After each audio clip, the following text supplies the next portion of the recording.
She is the co-host of the Betting Academy's Hoops Edition podcast with Kendrick Perkins. We now welcome Gina Paradiso onto Hoopsology. How's it going, Gina?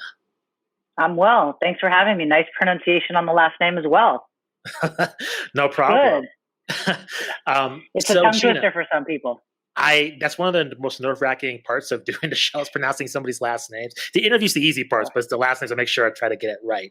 I want to ask you, we ask all of our guests, when did you first fall in love with the game of basketball? When did it kind of like you saw your first game or your first interaction being on a court that kind of, made you like, hey, I'm going to be a fan of this for the rest of my life? So it's a good question. I know exactly where I was. I'm a little fuzzy on the year, but I could probably, I don't know why I haven't done this already, but I could certainly just go back in time and figure it out for once and for all. But I was watching the NBA Finals. It was the Houston Rockets. Let me think about it. I was in high school, so this is maybe like 95, 96, could have been 94.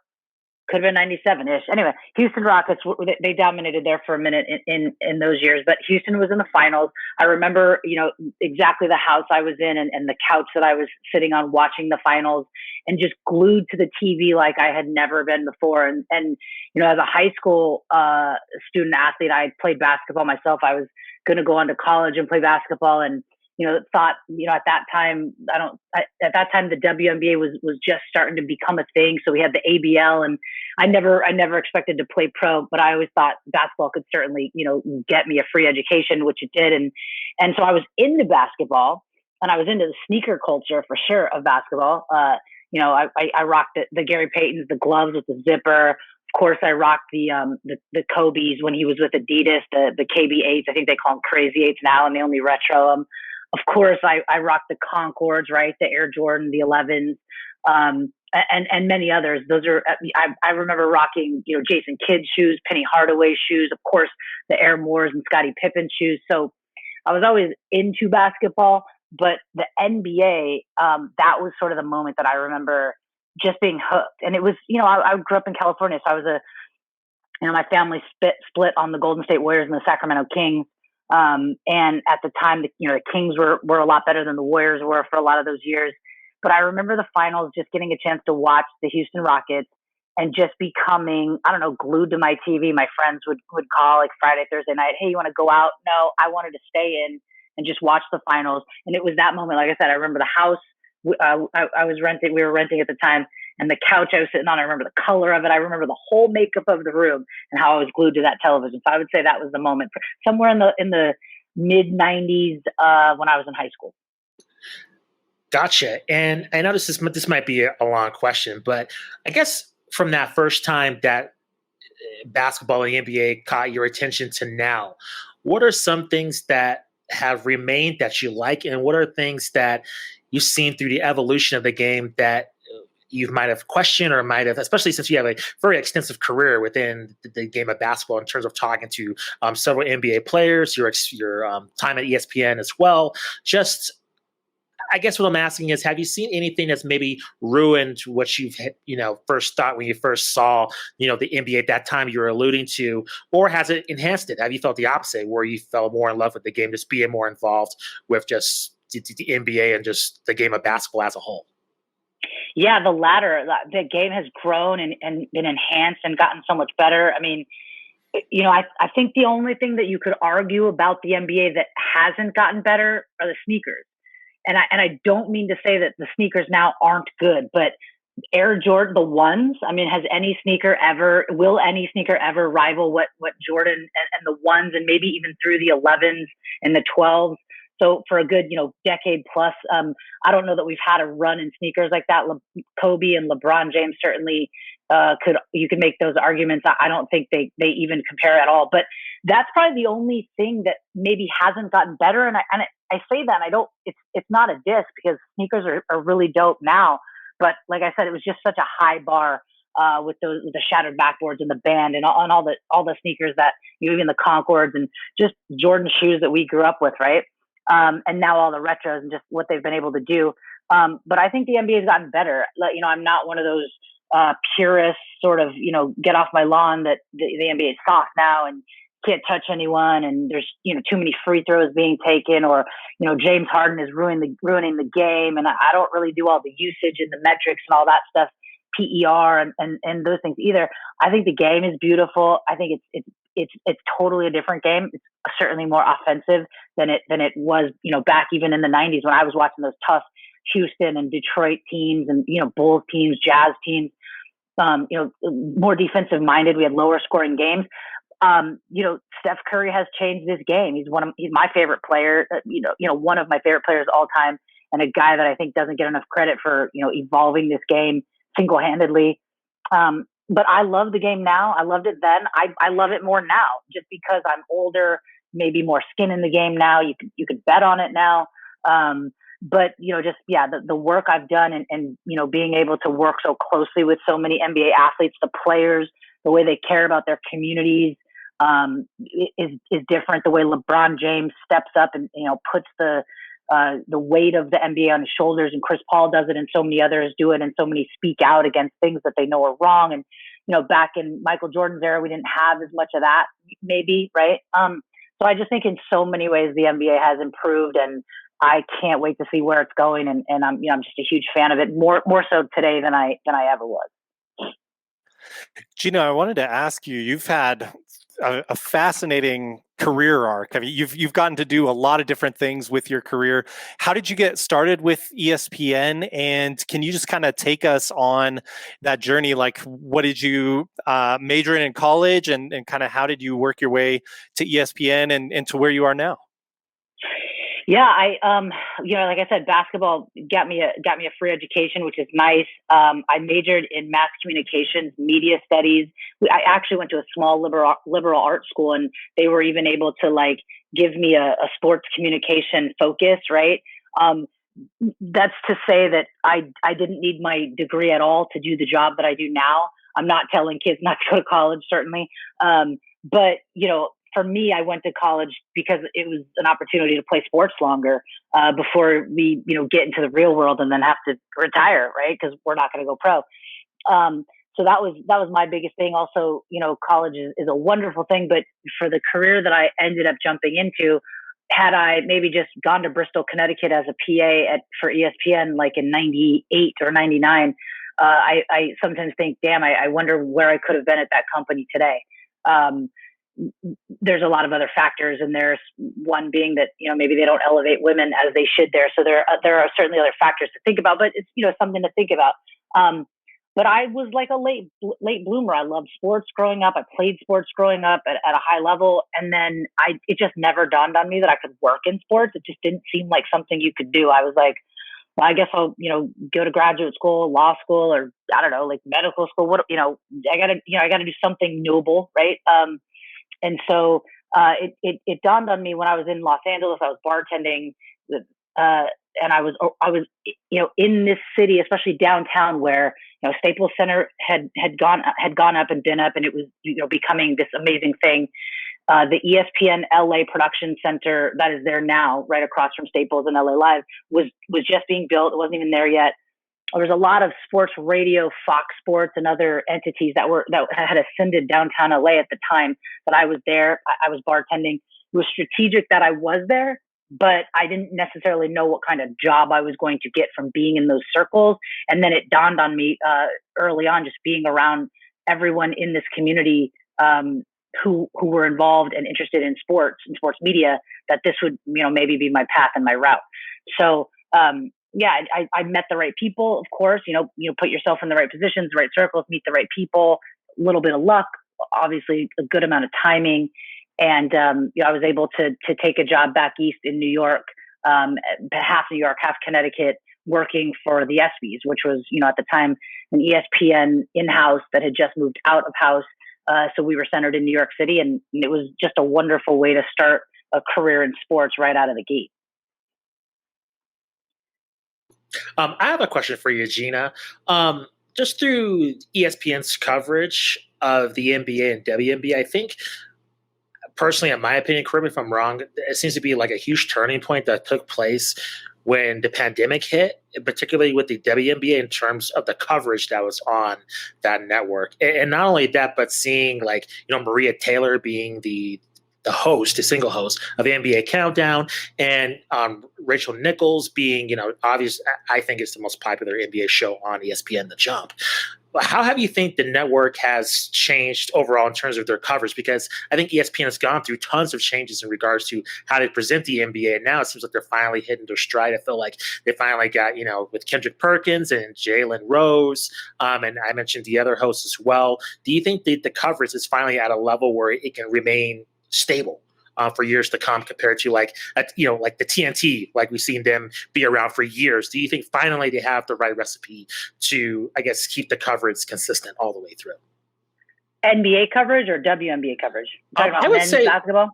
I would say, yeah, the NBA and also the WNBA too, just because from the bubble, just watching it, I noticed there's a lot more just pieces on the players during like halftime, as opposed to just regular WNBA games in which it is basically be the games and that's it. I think now there's a lot more effort into pushing the stories of each. The WNBA draft was the other day, and just seeing that the coverage I thought was fantastic compared to other years. So I guess my question is, has there been a turning point at the network in terms of how they present, I guess, both leagues, because considering how many times it's changed over the years, you think?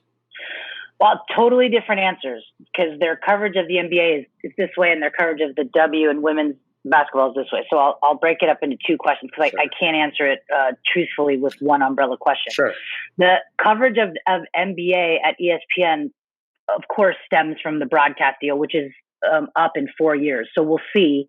I'm assuming they can re-up, and Turner and ESPN can retain NBA rights. I imagine they will, but we'll see, right? So the next 4 years will be really interesting at ESPN, as you have the Jump that is part of that agreement. So to have an NBA daily show on ESPN, like you said, it's so popular. Rachel's the best. You've got Hall of Famers and NBA champions sitting next to her. So that's been a huge turning point, certainly for ESPN.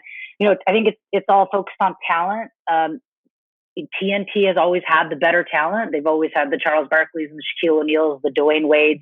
I guess we'll see what happens to Dwayne now that he's a part owner of the Jazz. I wonder if he'll still be doing much broadcast. But even Candace Parker, you get Draymond Green sitting in that chair a lot of the time. Ernie, Kenny. So ESPN's sort of always been playing catch up, right, to try to get the right chemistry, especially as they talk NBA. But certainly the Jump has been the thing that has done that. They've consistently been Rachel since 2016 when we launched. Tracy McGrady was of those early days, and Paul Pierce, was of those early days. And now you see Kendrick Perkins and Matt Barnes and Richard Jefferson. And these are all amazing, media personalities and former players, and good guys in general that you want to have on your show.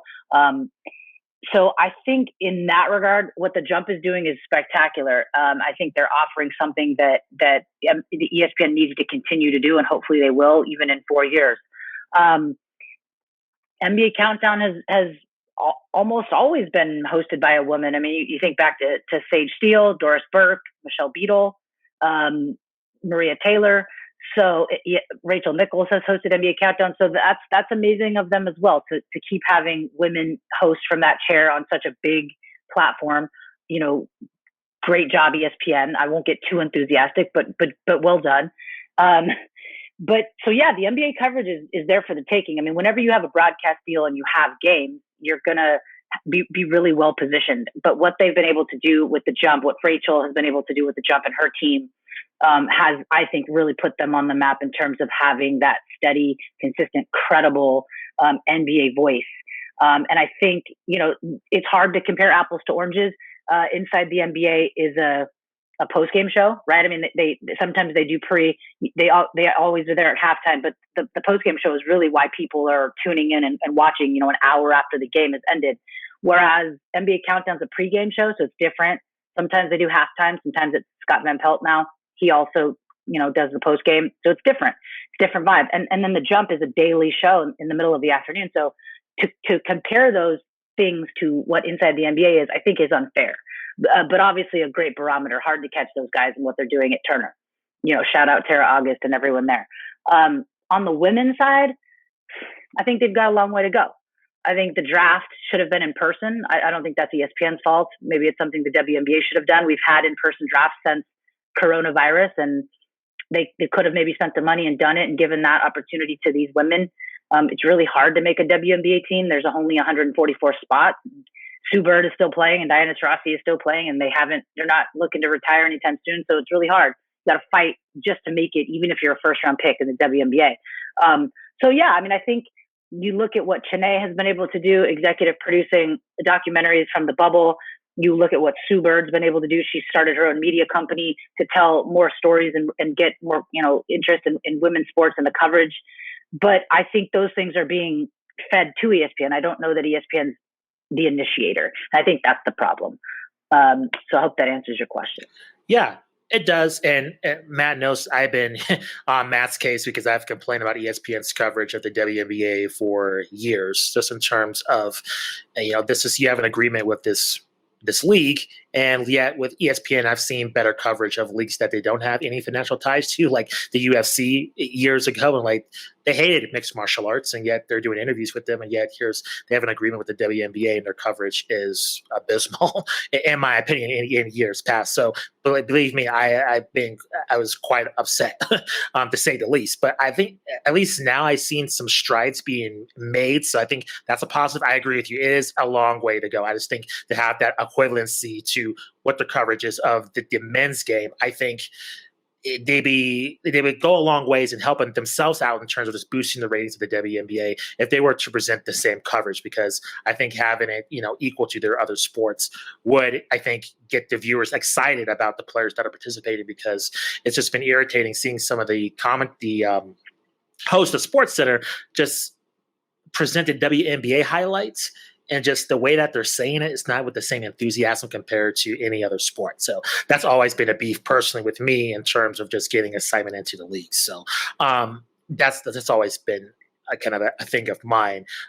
Just shifting gears, Gina, I want to focus on what you said about sneakers. And we've had a couple of different people on that are, we consider sneaker experts. Jock Slade, who's a YouTube kind of personality on sneakers, and John Gotti, who writes for Complex. And I just want to ask you, they said that getting sneakers nowadays is super difficult with bots, and it just seems like a massive struggle. I have a buddy of mine who's really into sneakers, and it's kind of ruined it. So in your experience, has really technology kind of ruined just the sneaker culture overall and trying to get, anything that's appealing, that's the next pair of sneakers? Because I saw Nike put out a Bruce Lee inspired sneaker set, and it looked pretty cool, but I mean, they were sold out instantly. There's just no chance for just an average person to get it. So in your experience now, do you think like bots and technologies kind of ruin that nowadays?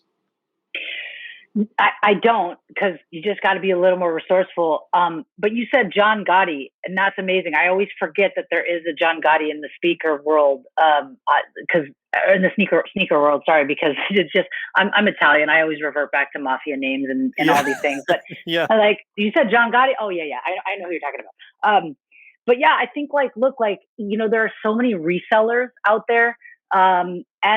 And legit ones, right? Verifiable, authentic ones.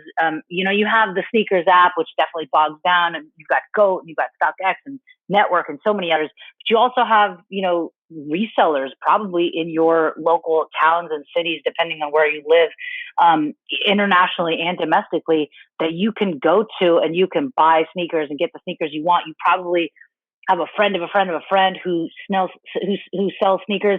And this is probably a person who waits in those long lines on the sneaker apps, virtually or in person, once they open that back up, gets these sneakers, buys them in as many bulk, as many as they're allowed, and then resells them. So I think there's always ways. I think, if we're in the sneaker game, we know enough people in the sneaker game who know someone who knows someone who knows someone who has a bunch of sneakers that are authentic, that can be verified as such, and that you can get your hands on for a pretty penny, of course.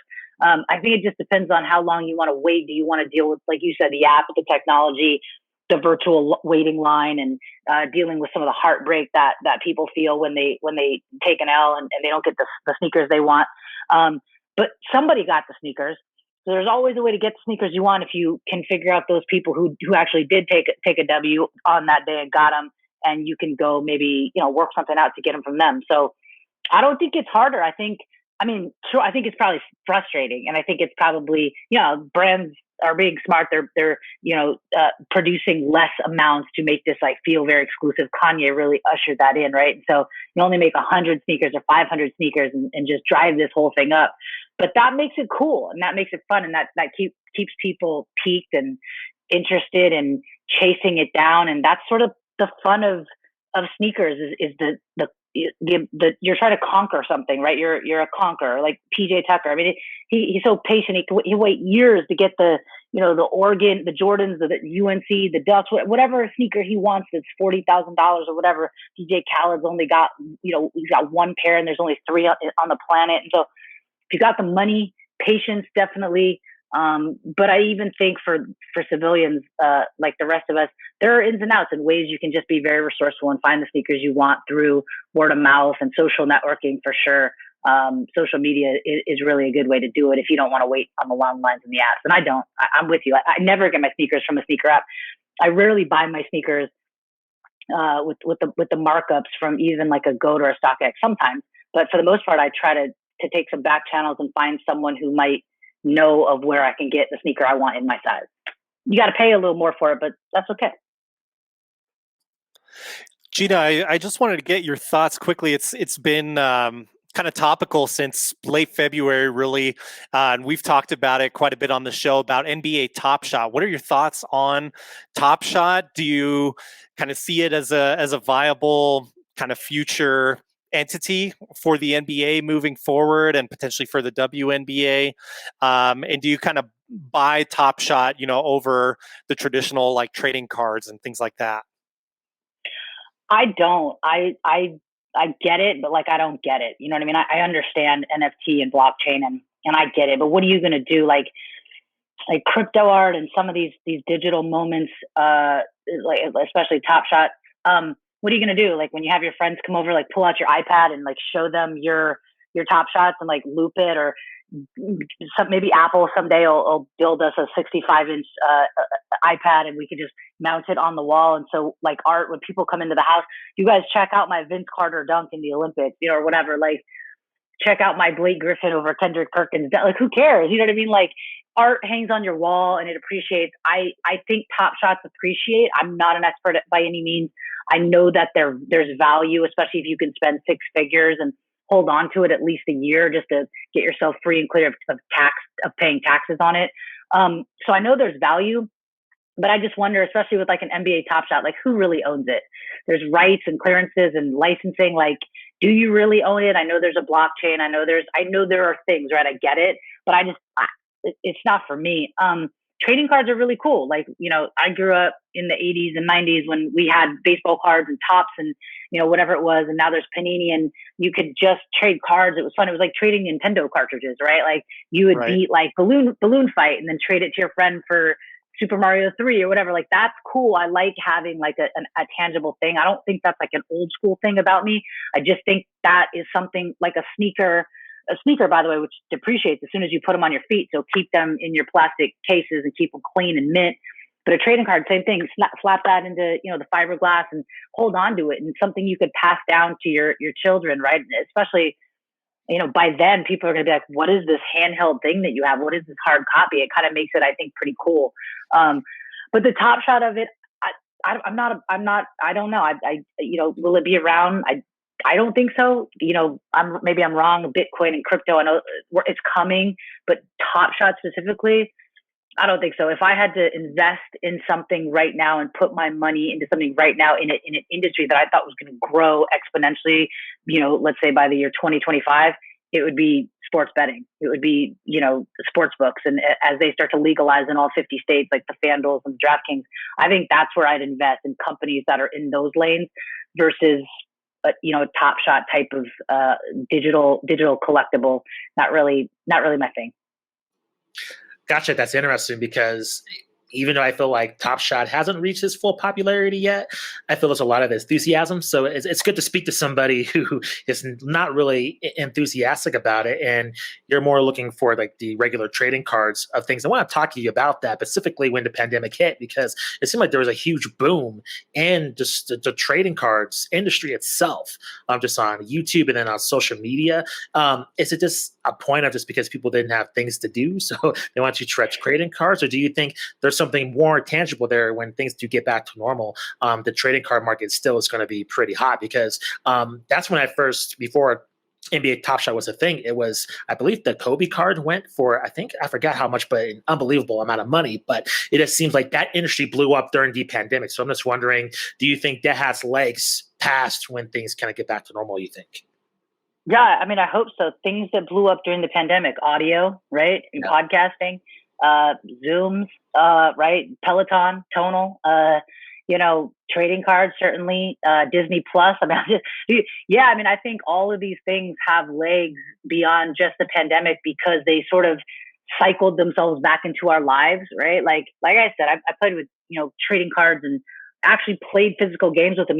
I grew up in Hawaii for a short amount of time, and you could put a trading card like diagonal up against like the gutter where the wall meets the ground, and line them up across the wall, and then you had like a couple trading cards and you wrapped them in like black masking tape, and there was this game where you threw them at the trading cards, and it's kind of like jacks. Like if you could knock over as many cards, whatever, you got to keep those now. And so we used to play this game and come back, and it was like Christmas, like, what card did I get? Check it out. And like, oh, this is a Jose Canseco, like rookie year. Like I'm putting this one under my mattress, type of stuff. So I think it's cool. It's nostalgic. It brings me back anyway to when I was a kid. So I think there's something really cool about trading cards. I also think there's something really cool about content surrounding trading cards and, Antique Roadshow or Anthony Bourdain style. I want to travel to the farthest places in the universe, in the world, and go to, remote places and find people who have these crazy exclusive rare cards and do content surrounding that. That's very interesting. I don't know how you do that with Top Shot, you know what I mean? But to go and travel and find someone in Laos who has like a one of one LeBron because they unboxed it, you got lucky or whatever. Or maybe they didn't even unbox it. They don't even know what they're sitting on. I just think that stuff's kind of cool. Just to have an actual physical proof of concept is very exciting. And content surrounding that, I'm very happy. That's what I think is going to blow up. You've got trading cards. Now let's start seeing shows about trading cards and content and series about trading cards. I think is sort of the next wave. And I think it definitely has legs. Gina, I want to ask you about sports betting, and this is something that I've had limited experience about, but it's always very compelling. And now you're seeing even major networks start to bring that into the fold of their sports coverage. So for somebody that is like a novice, that's like, okay, you see all these numbers, you're like, what is going on here? Plus this, negative that, just like kind of confused. Can you kind of school somebody in terms of, hey, I want to get into betting on the NBA. I want to make some money. I really like the NBA and all its players. So I kind of want to have a little bit more stakes to the game besides just watching as a fan. What would you recommend them doing? Like what steps would you recommend them taking to kind of get their feet wet? Yeah, it's tough, right? And part of what Perk and I do for the Betting Academy, our podcast, there's also an actual embodiment of the Betting Academy, which is an educational tool, like a resource under, an umbrella company. It's called Gaming Society. And what we do is, and I'm a founder there, Perk's an investor there. What we do is exactly kind of, if you think about what Robinhood does in the stock market, right? Like teach people how to be day traders. Or if you think of like a Motley Fool, right? Like an editorial content site, also a research and development, also academia. Like let's arm people who are interested in this space with the tools and the resources so that they can have confidence and they can go out there and try to make some money. And when what you said is exactly right. Like when you go on FanDuel or DraftKings or William Hill or whatever, or even if you walk into a sports book in a casino, right? You're in Vegas or Atlantic City or whatever, or New Orleans, a very good casino there. You're confused. You see, like you said, there's arrows and plus minus signs, and you're like the spread. So they're +7, but that doesn't mean they're the favorites. That actually means they're the underdogs. Okay, I'm getting it. And then, you look at these numbers, pluses and fractions, and you're like, how did that become that? And then how do you do the math? And what is this? What are you actually betting on? And how much do I have to wager to actually make a profit? And so on and so forth. So it's super confusing. And that's, I think, what, is sort of going on in the industry, right? There's, let's say, 200 million sports fans in the US. 15 million of them know how to gamble. They know how to bet on sports. They're experts. Let's call them the Cousin Sal's, the Bill Simmons, right? The Stanford Steves of the world. And those are, just people we see on TV, but there's so many super, super skilled sports bettors and odds makers out there. The other 185 million sports fans in the US would totally bet on sports if they had more knowledge and if they were less intimidated and if it were more accessible and if they had more confidence, because they're sports fans. And like you said, you definitely want to have skin in the game, especially if it's a sport like maybe golf. Like, okay, it's not my favorite sport, but I just got into betting on golf and now I have all of these player props and bets in, and now I can root for my guy and it makes it fun and I watch it for 4 days and I'm glued to it, and it certainly changes the experience. So that's sort of what Gaming Society and the Betting Academy do. That's what Perk and I try to do on the podcast. Like, Perk is really big on betting on first halves, like in the NBA. I look at player props, like especially when you see a guy like Steph Curry who's had 7-8 games straight where he scored 30 or more points. That's a trend, right? Like, as a fan, you understand that. And so maybe you're looking at his next game and you're like, all right, they're playing the Cavs. I think Steph's going to score more than 26.5 points. Let's say that's what FanDuel set the total at. I think I feel confident that he could do that. I'm going to put some money on that. And like Perk will tell you, he likes to bet on the first half spread. Makes a good deal. He's very successful doing so versus game spread, because a lot can happen in the second half. And now, there's more urgency and buzzer beaters and fouls and free throws and last second coaching strategies and timeouts, and things change in the second half when the game is on the line. First half, though, you tend to get like a little different vibe. Some teams are rusty, some teams are balling out.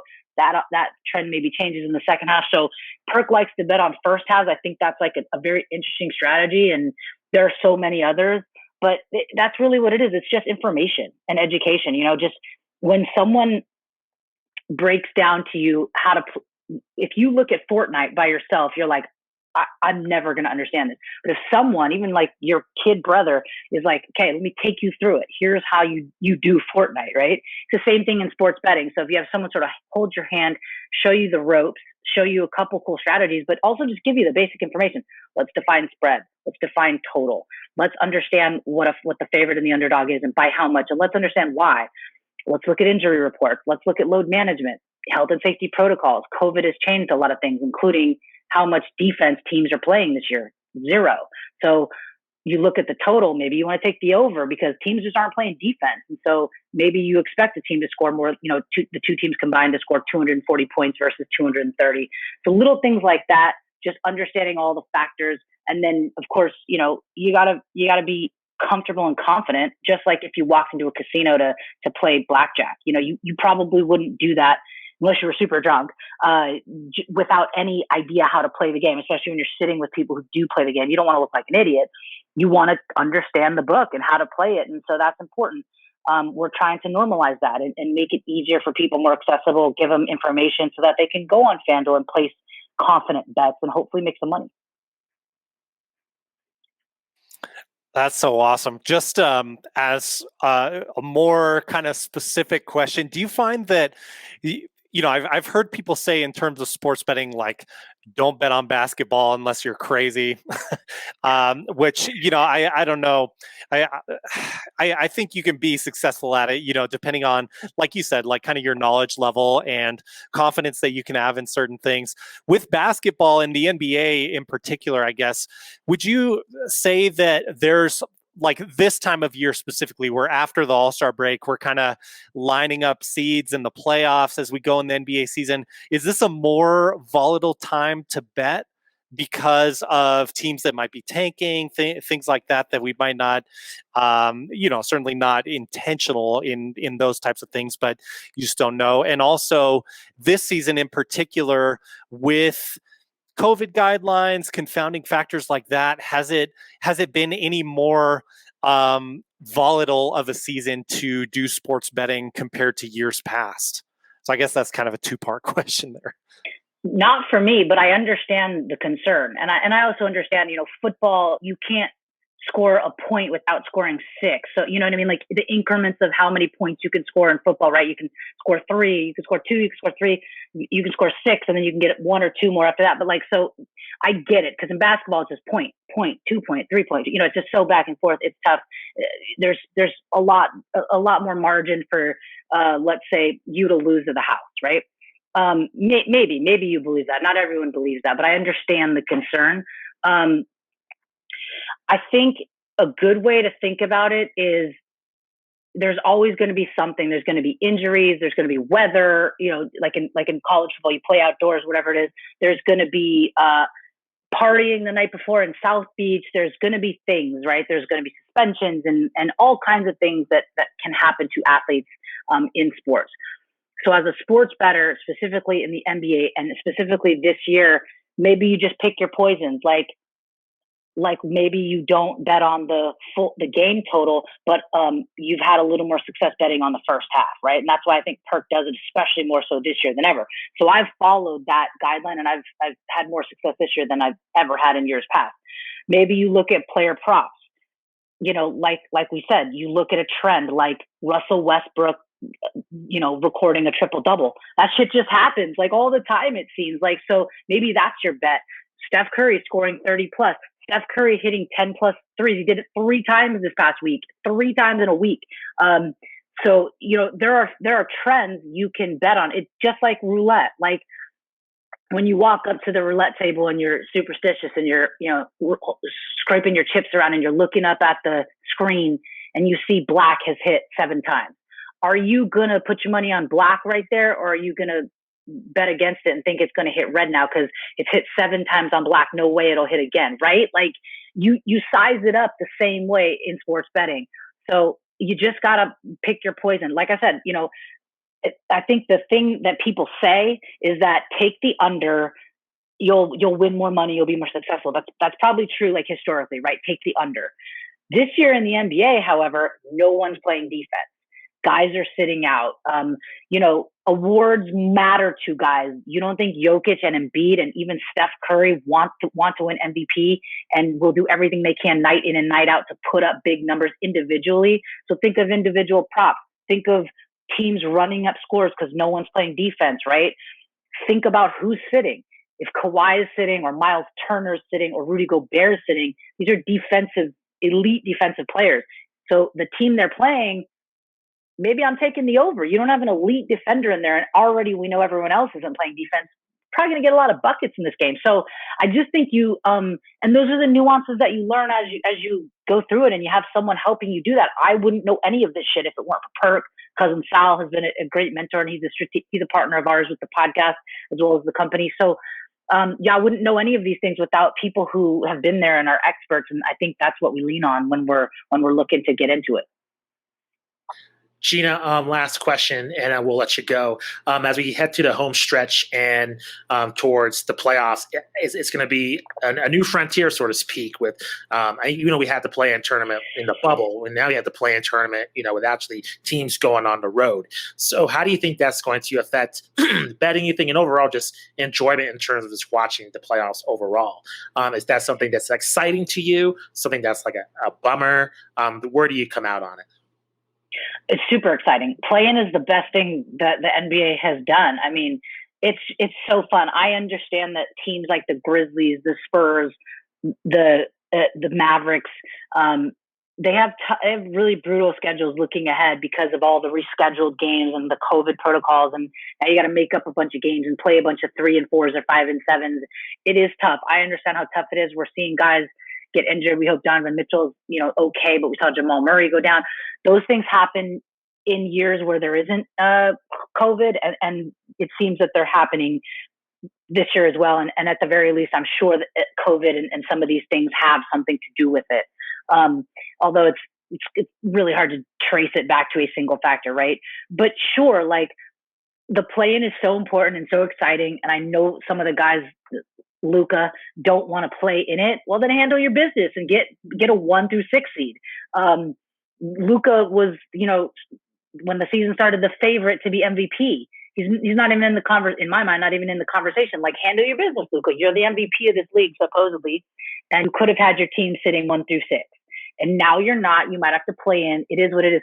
It's amazing for us. I know it's tough on the players, but it's amazing for us to get to see this excitement. Look, like AD, LeBron, chilling because they're ready for this play-in and for this long playoff stretch. We know how exciting it's going to be. The fact that guys have been load managing and sitting out all throughout, that's how exciting play-in and the NBA playoffs are going to be. So I just think it's great. I think it's amazing. It's been tough, sir. Like, betting without LeBron, right? And betting with, some of these injuries and, like you guys mentioned, the health and safety protocols. Sure, it's a little tougher. Playoffs, though, are going to get interesting. I think as you eliminate bad teams, and you now have teams really with a sense of urgency trying to win a championship, betting gets more fun. And I think hopefully for everyone, you can be a bit more successful because, like I said, you've got really good teams still playing who are trying to win a championship. They're giving it their all. They're not taking days off now. So I actually think it's even more an exciting time for bettors and just for the viewers. Well, Gina, we really enjoyed the chat. Thank you very much for coming on the show. Please let our listeners and viewers know where they can find you on social media and also what else you're up to for the rest of this year. Yeah, for sure. I'm at Gina Paradiso across all socials. It's super easy. The last name is easy to remember. It's like the word paradise, except just put an O at the end instead of the E. And it's actually a cognate in Italian. That's exactly what it means, is paradise. So I'm at Gina Paradiso. Perk and I, Kendrick Perkins, do the Betting Academy Hoops Edition podcast in conjunction with Cousin Sal and Mush Media.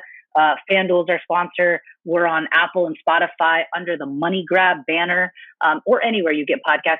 We also actually started simulcasting our podcast on Twitter Spaces. So anytime we tape our podcast, we're also going to give it to you live and show you our scenes on Twitter Spaces. We've been doing that. I think we're on our 4th one coming up, and it's been a lot of fun. We've been growing. People get to come on and ask Perk a question.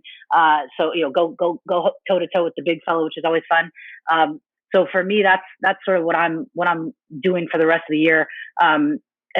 Professionally, and then I also do a bunch of other stuff. I book and monetize and do a lot of different podcasts, a lot of different social audio stuff, and work for a few different really cool clients out there in the marketplace. And I have a lot of fun doing it. But check out the pod, especially if you want to place some bets as we get into NBA playoffs here. It's gonna ramp up. And Perk has great advice. I'm telling you, Perk goes he bats like 750 every night at least. Like sometimes this guy's batting 1,000 from the plate. It's crazy to see how well he does and how on point he is. To have the experience of playing in the NBA for 14 years and winning a championship, for being in locker rooms and playing for coaches and understanding strategy and philosophy and process, and then also having an interest in sports betting, which is rare for athletes because they're not allowed to bet on sports while they're playing. He's a rarity. So if you ever get a chance to check out Perk whenever he's talking about sports betting, you should. He's really good. He's great. So check him out at the Betting Academy Hoops Edition. Thanks, Gina, for appearing on the show. We really enjoyed the chat. We'll happily have you on again in the future. Thank you very much. Thanks a lot, guys. Appreciate it.